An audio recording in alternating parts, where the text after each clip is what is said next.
હે ગાઈસ, જય શ્રી કૃષ્ણ. કેમ છો તમે બધા? આઈ હોપ તમે બધા મજામાં. વ્લોગ સ્ટાર્ટ થાય એની પહેલા હું કહી દઉં કે મારાથી અમુક ક્લિપ ડિલીટ થઈ ગઈ છે.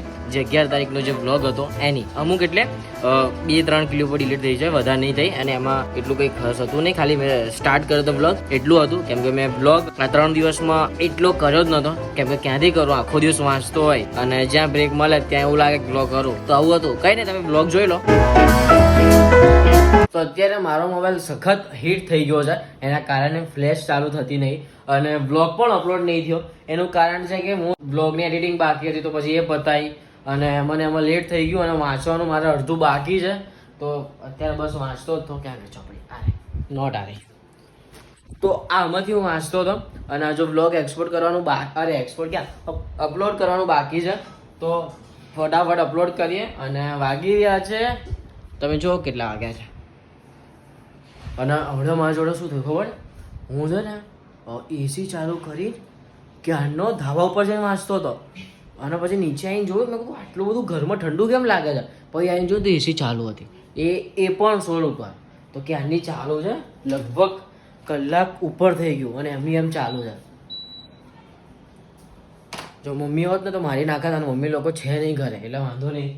એટલે અત્યારે હું વાંચું વિધાઉટ એસી. બરાબર, પંખો ચાલુ કરી નાખો છે, એમ બી આખું ઘર ઠંડુ થઈ ગયું છે. કેમ કે દરવાજા 2 ખુલ્લા હતા ને એસી ફૂલ ચાલુ હતી. આવું મારી જોડે જ થાય છે. કઈ નહીં, હેડો વાંચીએ. તમને ખબર છે ગઈકાલે વ્લોગ કેટલા વાગે આવ્યો હતો? તમે જોયો હશે તો તમને ખબર જ હશે, 10 વાગે. હા, રાત્રે 10 વાગે વ્લોગ આવ્યો, મતલબ અવડે જઈને અપલોડ થયો. વાંચીને વાંચીને જમી કરીને પછી ગરમી એવું લાગે તો પછી હું નાહવા ગયો. નહીં નાહીને ત્યારે જોયું ત્યારે ખબર પડી કે વ્લોગ અપલોડ થયો છે. બોલો, રાત્રે 10 વાગે. કેમ કે એટલી બધી માથાકૂટ થઈ ને આ વ્લોગ અપલોડ કરવામાં. અને આજનો દિવસમાં એટલું કંઈક વાંચ્યું જ નહીં. કેમ કે આ વ્લોગ અપલોડ કરવામાં અને શૂટ કરાય એવું હતું, પણ શૂટ થાય એવું પણ નહોતું. કેમ કે વ્લોગ અપલોડ થતો હતો. એટલે આવા બધા લોચા થયા હતા. અને કાલે ઇકોની એક્ઝામ છે, એટલે મારા જોડે લાઇસન્સ નહીં, એટલે હું તો નહીં ચલાવું. એટલે ઇકોની એક્ઝામ છે, તો એનું વાંચવાનું બાકી છે. એટલે આજ તો આપણા કઈ શૂટ જ નહીં કર્યું. મતલબ કઈ નહીં, હું રાહ જોઈ રહ્યો છું એક્ઝામ પતવાની અને પછી બૂમ પડાવવાની. તો ચલો અત્યારે તો હું વાંચવા બેસીને હું સુઈ જઈશ. તો આપણે મળીએ કાલે સવારે, કેમ કે આ બ્લોગ પણ 2 દિવસ તો આવશે. એક્ઝામ છે ત્યાર સુધી આવું રહેશે અને 15 તારીખ સુધી એક્ઝામ છે. હવે વધારે દિવસ નહીં રહ્યા, પછી તો વેકેશન છે. અને વાર તો વેકેશન જ હતું, તો સ્કૂલે નતો જતો. તો કઈ નહીં, હું સુઈ નહીં જતો, પેલા વાંચી લઉં પછી સુઈ જાઉં. હવે કાલ સવારે તમને મળું. Okay, bye. Good morning guys. તો અત્યારે ઉઠી ગયો છું સવારના 7 વાગે. મારે ઉઠવામાં લેટ થયું છે અને વાંચવાનું પણ બાકી છે. એટલે અત્યારે પહેલાં વાંચી લઉં પછી મળી લઉં. એટલે કદાચ આવીને સ્કૂલેથી આવીને મળું, કેમ કે લેટ ઉઠ્યો હતો અને મારી જોડે હવે 1 જ કલાક છે. કદાચ એક કલાકની અંદર મારે વાંચવાનું છે. તો થોડું જે બાકી છે એ વાંચી લઈએ અને પછી જઈએ આપણે સ્કૂલ. ओके, चलो चालू करिए फटाफट. तो अभी हम स्कूल से आगे हैं और जमी લીધું છે. જમી કરીને બ્લોગ સ્ટાર્ટ કરી દો. જો આવ્યો, કપડા એવું ચેન્જ કર્યું અને જમવા બેસી ગયો, કેમ કે ભૂખ લાગી હતી. તો ખાઈ લીધું અને પછી બ્લોગ સ્ટાર્ટ કર્યો. અને આ પબજી રમે છે, પેલો ત્યાં પબજી રમે છે. અને મને પબજી રમવામાં કોઈ ઇન્ટરેસ્ટ નહીં, કોઈ જ નહીં. અને આજના પેપરની હું વાત કરું કે ભાઈ પેપર કેવું ગયું કેવું નહીં, તો હું તમને એ જ વાત જણાવવા માંગીશ કે બોગસ પિક્ચર ક્યાં બોગસ એક્ઝામ ગઈ છે. શું કરીએ? કાંઈ નહીં, ચાલ્યા કરે. પાસ થઈ જાય એટલો તો મને વિશ્વાસ છે. ઓકે, ચલો હવે બેસી વાહ. ઓકે, એ બાવો આવ્યો એટલે આ તો ભૂરી હતી. ભૂરી તું કોનો છોકરો? અહીંયા ગાઈસ ને કહી દે, હાય ગાઈસ કહી દે. યાર ગાઈસ તો બીવડાઈશ નહીં કે હાય ગાઈસ કે. સો ગાઈસ, તો આ મસ્તી તો આ રમેડે ચડી હે ને બરાબરની, તો એટલે કશું બોલતી નહીં. બોલ ના. ઓલો બાપા ભૂત આવ્યો.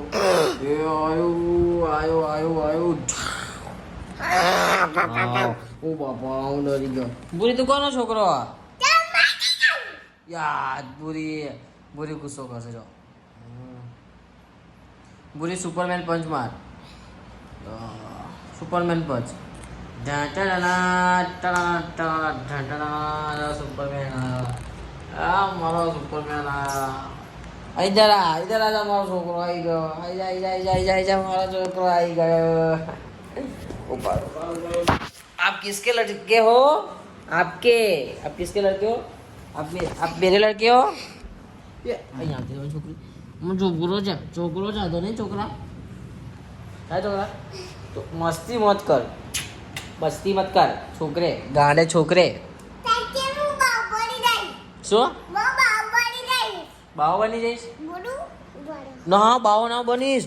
મને બીક લાગે છે બાવો ના બન. અલ્યા તો ઊંધો બાવો બની ગયો. એ જોવો છે એ ક્યાં દેખતી એ બહુ ચેતર બચ્ચા है मेरा. તો અત્યારે વાગેલા છે રાતના 8 અને થોડી વાર વાંચીને થોડી વાર સૂઈને ફરી પાછો નહીં ધોઈને ફ્રેશ થઈને વાંચવા લાગી ગયો છું. આ રહ્યું બેગ. અને આજે આપણે ઇન્સ્ટાગ્રામ પર લાઈવ આવ્યા હતા. જેને જોયું હશે એને થેન્ક યુ, અને જેને ના જોયું હોય કંઈ નહીં, નેક્સ્ટ ટાઈમ. એમાં કંઈ વાંધો છે ને, એમાં એવું હતું ને કે હું એકવાર આવીશ. અને ના તમને એવું હશે કે ભાઈ લાઈવ છું. તો અત્યારે વાંચવાનું કરીએ બસ. અત્યારે આ જ હશે. થોડા દિવસ રહો, બસ થોડા દિવસ, મને 2-3 દિવસ આપી દો બસ. પછી જો ખાલી વ્લોગ આવે છે ખાલી બસ. પછી જો એટલે ભાઈ પછી જો. તો અત્યારે વાગી રહ્યા છે 7:30. વાતાવરણ તમે જોઈ જ શકો છો. અને રાત્રે મેં બ્લોગ એન્ડ કર્યો ના કર્યો કંઈ જ ખબર નહીં મને. બસ ઊંઘ આવી તો સૂઈ ગયો હતો. અને કેનો વાંચું છું, દાખલા ગણું છું મતલબ. અને આવ્યો છું અત્યારે ઉપર, નીચે ચા પીવા ગયો હતો. ચા પીને ઉપર આવ્યો અને હવે ફરી દાખલા ગણવા બેસું છું. અને વાગ્યા છે 7 વાગવા આવ્યા. તો થોડી વાર વાંચીએ અને પછી આપણે તૈયાર થઈએ સ્કૂલ માટે. પછી આવીને મળીએ. અને આ બ્લોગ 3 દિવસનો. તો નહીં ધોઈને ફ્રેશ થઈ ગયા છે અને તૈયાર થઈ ગયા છે જવા માટે સ્કૂલે. અને પાઉચ લઈ લીધું છે. તો ચલો નીકળીએ અને આવીને મળીએ આપણે. અને પછી જોઈએ આજનો પેપર કેવું જાય છે. અને હવે લાસ્ટ પેપર રહ્યું છે એસપીનું. લેટ્સ સી કેવું જાય છે. આજનું કેવું જાય છે એ અગત્યની વાત છે. કેમ કે આજે અકાઉન્ટનું છે અને ભાઈ કોમર્સમાં અકાઉન્ટ રાજા કહેવાય છે. ચલો તો અગિયાર સ્કૂલેથી આવ્યો અને એકદમ મસ્ત પેપર ગયું અકાઉન્ટનું. બસ આટલું મસ્ત ગયું. અને એક એસપીનું પેપર બાકી છે જે મંડે છે. એટલે પછી તો કંઈ વાંધો નહીં. પછી તો વેકેશન છે.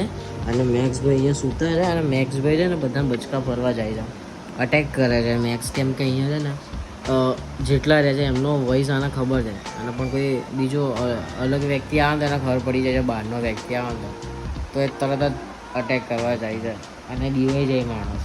જો કે ખાલી અટેક કરવા જાય છે, બચકું નહીં ફરવું.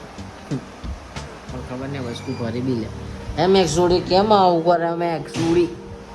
અને અત્યારે ભૂખ લાગી છે ને પહેલાં તો ઊંઘાઈ આવી છે ખતરનાક.